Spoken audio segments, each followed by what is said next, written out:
Welcome to vocab booster day 1। आज का हमारा पहला वर्ड है अबेट।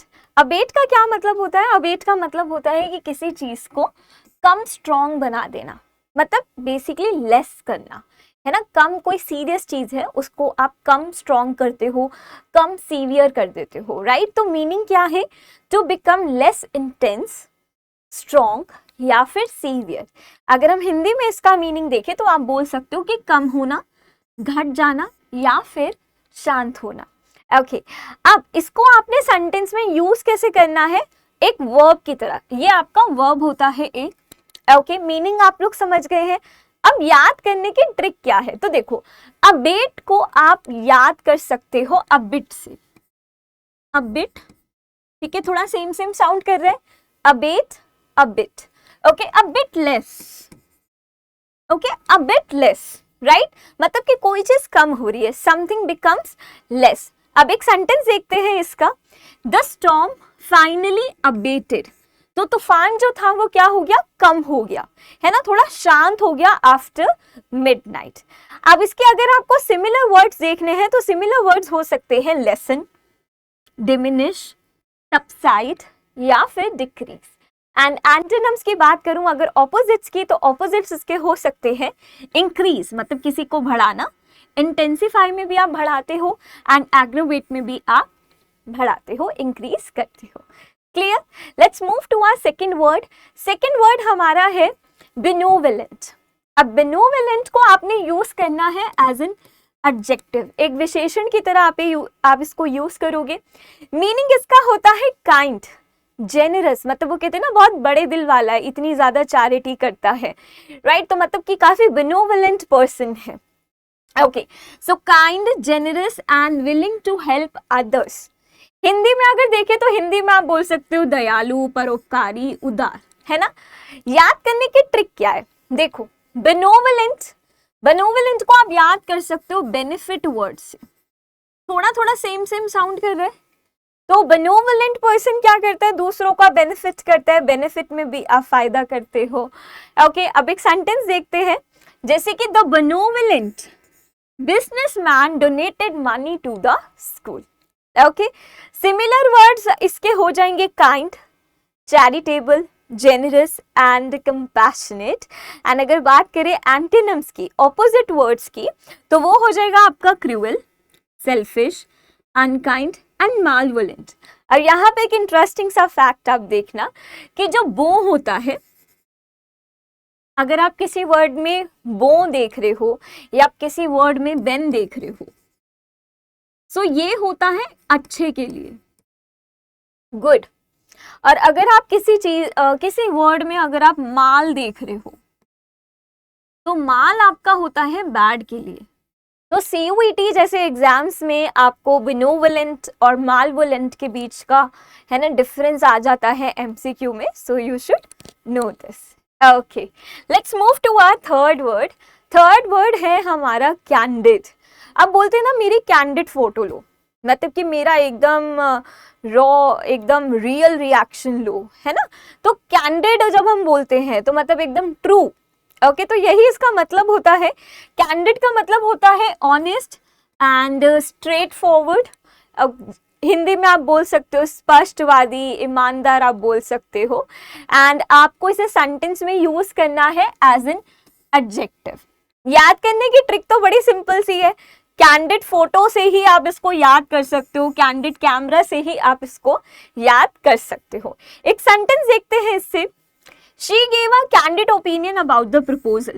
तो प्रपोजल के बारे में उसने अपनी कैंडिड ओपिनियन दी, यानी कि उसने अपनी एकदम ऑनेस्ट ओपिनियन दी, एकदम स्ट्रेट फॉरवर्ड उसने होकर बोला जो भी उसकी ओपिनियन थी।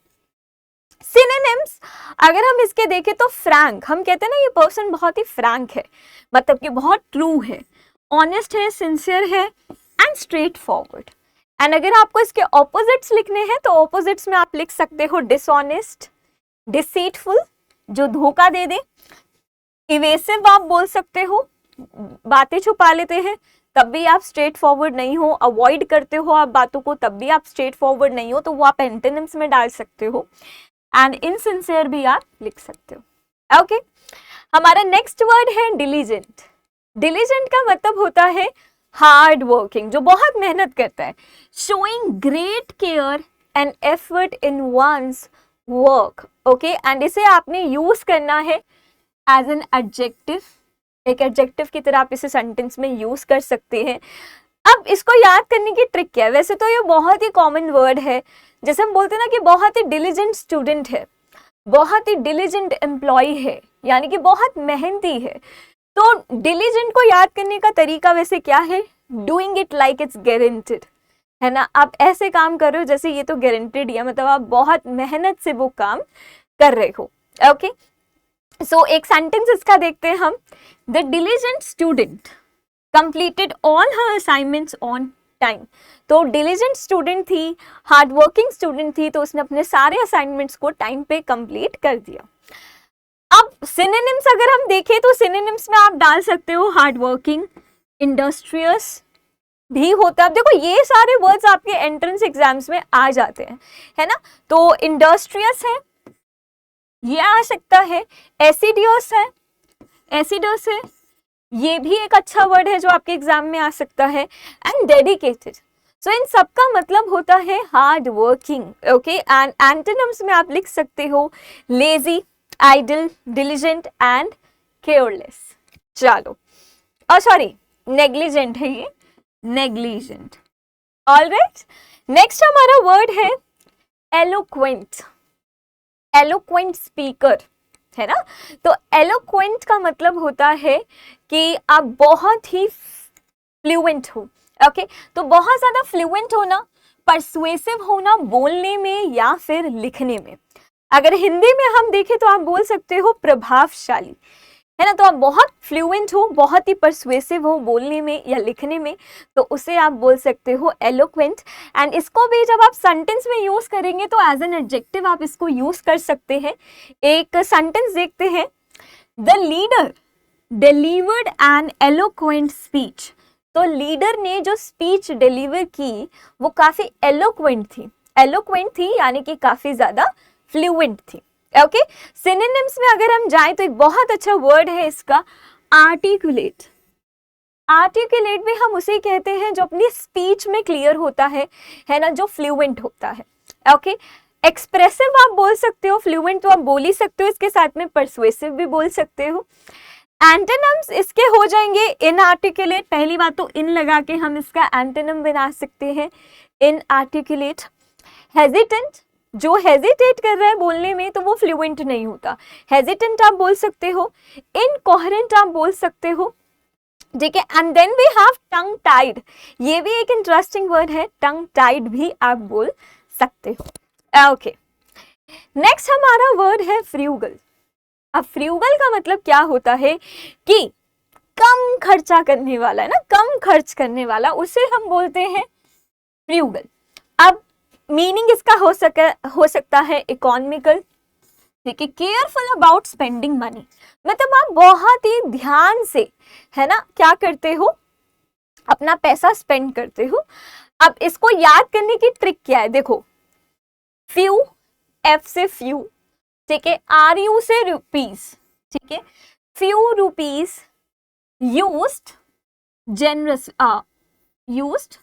जेनरसली, ठीक है, यानी कि आपने अपने कुछ ही पैसे यूज किए हैं, ओके।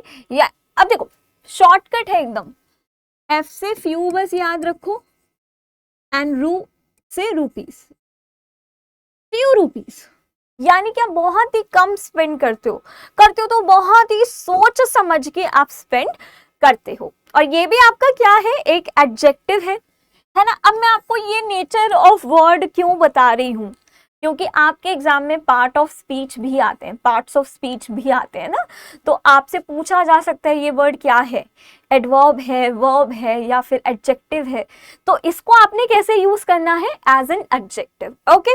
सेंटेंस एक देखते हैं। His frugal lifestyle helped him save a lot of money. अब उसका लाइफस्टाइल ही कैसा था, फ्रूगल था, तो उसने बहुत से पैसे अपने बचा लिए, ओके। सिनोनिम्स में आप डाल सकते हो इकोनॉमिकल, थ्रिफ्टी, ये भी वर्ड आपके एग्जाम में आता है, थ्रिफ्टी, स्पेयरिंग, ओके, स्पेयरिंग आप बोल सकते हो, एंड प्रूडेंट। प्रूडेंट भी कौन होता है? जो बहुत सोच समझ के काम करता है। ओके, एंटोनिम्स में आप डाल सकते हो एक्स्ट्रावेगेंट, ये भी एक अच्छा वर्ड है जो आपको पता होना चाहिए। एक्स्ट्रावेगेंट यानी कि आप सोच समझ के खर्चा नहीं कर रहे, आप एकदम खुला खर्चा कर रहे हो। Okay, wasteful, lavish and spendthrift भी आप बोल सकते हो, इसके एंटोनिम्स हो सकते हैं। क्लियर? चलिए, नेक्स्ट हमारा वर्ड है इमिनेंट। इमिनेंट, अब ध्यान रखना, इट्स नॉट एमिनेंट, एमिनेंट नहीं है, इमिनेंट। इमिनेंट आप एज एन एडजेक्टिव यूज करेंगे, इसका मतलब होता है कि कोई काम बहुत ही जल्द होने वाला है, about to happen very soon, यानी कि शीघ्र होने वाला। ओके, अब इसको याद करने की ट्रिक क्या है? ट्रिक है कि आप इमिनेंट को याद कर सकते हो इमीडिएट से, है ना, कहते हैं ना इमीडिएटली कर दो, राइट? इमीडिएटली कर दो मतलब फटाक से कर दो, ऐसे इमिनेंट। इमिनेंट यानी कि about to happen, है ना, about to happen very soon. Okay, for example, the arrival of the train is imminent, है ना, तो ट्रेन जल्द आने वाली है। Okay, right. अब सिनोनिम्स में आप इसके क्या लिख सकते हो? देखो, इम्पेंडिंग, ये बहुत एक अच्छा वर्ड है जो आपके एग्जाम में आ सकता है। इम्पेंडिंग यानी कि इमिनेंट, अप्रोचिंग यानी कि होने वाला है, फोर्थ कमिंग यानी कि होने वाला है, एंड नियर। एंटोनिम्स में आप लिख सकते हो डिस्टेंट, रिमूव, अनलाइकली। ओके, यानी कि नहीं होने वाला। अच्छा, यहाँ पे देखो सीयूईटी का एक ट्रैप जो मैंने बताया कि इमिनेंट का मतलब होता है अबाउट टू हैपन, लेकिन अगर इसमें मैं एमिनेंट लिखती हूं तो बेटा एमिनेंट का मतलब अलग होता है ना। एमिनेंट और इमिनेंट का मीनिंग सेम नहीं होता। एमिनेंट का मतलब होता है फेमस। जैसे मैं कहूं कि मेरे स्कूल में एक एमिनेंट स्पीकर आ रहे हैं, यानी कि एक फेमस स्पीकर आ रहे हैं। Okay, next we have meticulous. Meticulous होता है एक ऐसा पर्सन जो कि बहुत सावधानी बरतता है। Okay, extremely careful about small details. जैसे याद है ना, क्लास 10th में एक चैप्टर हमने पढ़ा था होरास डेनबाई का, जिसमें एक चोर होता है ना, वो बड़ी पूरे साल में एक बार ही चोरी करता है, लेकिन जब एक बार ही चोरी करता है तो उसके 12 महीने का काम निकल जाता है। एंड वो बहुत सावधानी से चोरी करता है ना, हर एक चीज का ध्यान रखता है। लेकिन चैप्टर में तो अलग हुआ था, एंड में उसको एक चोरनी चूना लगा जाती है। चलो कोई नहीं। मेटिकुलस मतलब कि जो बहुत सावधानी बरते। ओके, इसको भी आपने एज एन एडजेक्टिव यूज करना है सेंटेंस में। ओके, अब इसको याद करने का तरीका क्या है? मेटिक्यूलस, मेटी को आप याद कर सकते हो माइन्यूट से। माइन्यूट डिटेल्स पे जो ध्यान दे, छोटे छोटे डिटेल्स पे जो ध्यान दे। ओके, एग्जाम्पल देखते हैं। शी इज मेटिक्यूलस, वो लड़की क्या है? मेटिक्यूलस है while preparing her lesson plans. Okay, अब अगर इसके सिनोनिम्स की बात करें तो सिनोनिम्स में आप लिख सकते हैं केयरफुल, प्रिसाइज, थॉरो, ठीक है, पेन स्टेकिंग, ये एक अच्छा वर्ड है, पेन स्टेकिंग। ओके, एंटोनिम्स की बात करें तो एंटोनिम्स में आप लिख सकते हो केयरलेस, नेग्लिजेंट, स्लोपी। ओके, देखो ये भी एक अच्छा वर्ड है जो आपके सीयूईटी एग्जाम में आ सकता है, स्लोपी। स्लोपी मतलब careless. Okay, next 9th we have obsolete. Obsolete मतलब होता है, ये तो मुझे लगता है सभी बच्चों को पता ही होगा। ऑब्सोलीट का मतलब होता है जो चीज अब यूज में नहीं है, no longer used because something newer exist. कोई नई चीज आ गई है इसलिए पुरानी वाली चीज एग्जिस्ट नहीं करती। इससे तो हमें कुछ और भी याद आ गया ना, चलो खैर। ओके, सो ऑब्सोलीट को याद करने का तरीका क्या है? आप इसे याद कर सकते हो old, so let it go. पुराना हो गया तो अब जाने दो। सिनोनिम्स में आप लिख सकते हो आउटडेटेड, एंटिकेटेड, आर्काइक, आउटमोडेड आप लिख सकते हो। एंटोनिम्स अगर इसके पूछे ऑपोजिट वर्ड्स तो वो आप लिख सकते हो मॉडर्न, करंट, कंटेम्प्रेरी। कंटेम्प्रेरी ये एक इंपॉर्टेंट वर्ड है जिसका मतलब होता है मॉडर्न, आज के जमाने का, एंड नवीन आप बोल सकते हो हिंदी में। ओके, सेंटेंस देखते हैं, जैसे many old technologies have become obsolete. तो बहुत से पुरानी टेक्नोलॉजीज अब क्योंकि कुछ नया आ गया है इसलिए ऑब्सोलीट हो गई है। right? Let's move to the next one we have pragmatic. pragmatic important word है, बहुत बारी पूछा जाता है। pragmatic को आपने यूज करना है एज एन एडजेक्टिव एंड इसका मतलब होता है कि आप किसी चीज से डील कर रहे हो प्रैक्टिकली। ओके, मतलब ऐसा नहीं कि कुछ सुपरस्टिशियस हो आप। pragmatic को आप याद भी कर सकते हो प्रैक्टिकल वर्ड से, मतलब आपकी जो थिंकिंग है वो pragmatic है, प्रैक्टिकल है। ओके, सेंटेंस देखते हैं। We need a pragmatic solution. हमें एक pragmatic solution चाहिए इस प्रॉब्लम का। ओके, राइट, यानी कि देखो आप कोई ऐसे मतलब ऐसा नहीं कि कुछ आपने सोचा है जो प्रैक्टिकल ही नहीं है।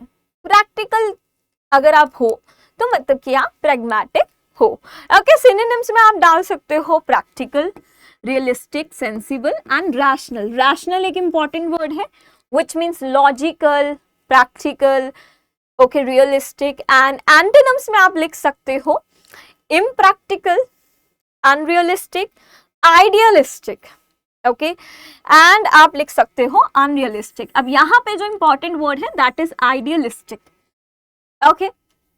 चलिए, so अब देखो हम क्या है, डेली ये सीरीज कि एक एक वीडियो आपके पास में आती रहेगी, डेली एक वीडियो आएगी एंड हर एक वीडियो में हम 10 वर्ड्स अपने कवर करेंगे। उसके साथ में सिर्फ 10 वर्ड्स नहीं है ना, इट्स लाइक कि 10 वर्ड्स के हम सिनोनिम्स भी देख रहे हैं, एंटोनिम्स भी देख रहे हैं, तो आपको 2 नए वर्ड्स और पता लग रहे हैं, साथ में आपको ट्रिक्स भी पता लग रही है। तो ये पूरी सीरीज आपको अटेंड करनी है। Alright, and now it's your turn. अब मैं आपको एक छोटू सा होमवर्क क्वेश्चन देती हूँ। होमवर्क आपका ये है कि आपको अपने कोई भी जो आज की वीडियो में आपने वर्ड्स सीखे उनमें से किसी भी 5, कोई भी 5 वर्ड्स आप ले लो अपनी चॉइस के एंड उनके सिनोनिम्स आपको लिखने हैं, यानी कि सिमिलर वर्ड्स लिखने हैं। आप चाहो तो एंटोनिम्स भी लिख सकते हो, सेंटेंसेस भी बना सकते हो, लेकिन यहाँ पे एक जो छोटू सा होमवर्क मेरा है, मैं अभी आपसे ये एक्सपेक्ट कर रही हूँ कि आप बस सिनोनिम्स लिख दो। ठीक है, कमेंट सेक्शन बॉक्स में आपको सिनोनिम्स लिखने हैं। बाकी अगर आपकी ज़्यादा इच्छा हो तो आप एंटोनिम्स भी लिख सकते हो, सेंटेंसेस भी बना सकते हो, है ना, बट इतना तो करना ही है। ओके, सो देखते हैं कितने बच्चे ये कमेंट सेक्शन में होमवर्क करते हैं एंड हम मिलेंगे अपनी नेक्स्ट वीडियो में। इस पूरी सीरीज को हमने ना लगातार करना है। ओके, एंड मेरा मोटिवेशन आपके लाइक्स है, आपका कमेंट है। ठीक है, आप बताइए कि आपको कैसी लग रही है वीडियोस, क्या जो ट्रिक्स मैं आपको बता रही हूँ उन ट्रिक्स से आप याद कर पा रहे हो, एंड आप चाहो तो अपनी भी ट्रिक्स बना सकते हो। जरूरी नहीं आप यही ट्रिक्स बनाओ, आप अपनी भी बना सकते हो। इट्स जस्ट दैट कि अगर आपको वोकैबुलरी लर्न करनी है तो आपको हर एक वर्ड के साथ एक अपनी कहानी जोड़नी होगी। ठीक है, सो मिलते हैं नेक्स्ट वीडियो में, तब तक के लिए होमवर्क कीजिए एंड वर्ड्स को डेली रिवाइज कीजिए। Bye bye everyone.